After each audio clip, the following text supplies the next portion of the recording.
This week rewind video பார்க்கலாமா?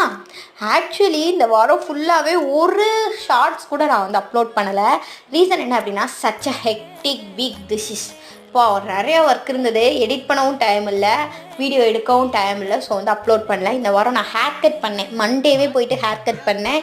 So இதான் என்னோடய நியூ ஹேர் ஸ்டைல். அண்ட் நான் நிறைய அழகழகான விஷயங்களை பார்த்தேன் இந்த வாரங்களில். இந்த வாரம் ஃபுல்லாகவே ரொம்ப ஹெக்டிக்காக போச்சு, பட் நிறைய விஷயங்களை அப்சர்வ் பண்ணேன் அண்ட் நிறைய அழகழகான விஷயங்கள் பார்த்தேன். வீடியோவில் அதெல்லாம் காமிச்சிருப்பேன். பஸ் ட்ராவல், பஸ்ஸில் தூக்கம், இந்த மாதிரி ரொம்ப ஹெக்டிக்கான ஒரு வீக்காக இருந்தது. நிறைய ஆஃபீஸ் ப்ராஜெக்ட்ஸ், அந்த மாதிரி பயங்கரமான ஒரு வீக்காக தான் இருந்தது. நிறைய மியூசிக்கோடையும் நிறைய பஸ் ட்ராவல்ஸோடையும் அக்கா பாப்பா கூட நிறைய டைம் ஸ்பெண்ட் பண்ணியும் இந்த வீக் போச்சு. உங்களுக்கு இந்த வீக் எப்படி போச்சு அப்படின்றத கமெண்ட் பண்ணுங்கள். அண்ட் நாளையிலேருந்து கரெக்டாக டெய்லி வீடியோ போட்டுறேன். இந்த ட்ரெஸ் ரொம்ப நல்லா இருந்தது. உங்களுக்கும் இந்த ட்ரெஸ் பிடிச்சிருந்ததுன்னா கமெண்ட்டில் பிங்க் ஹார்ட் அனுப்புங்க. பாய்.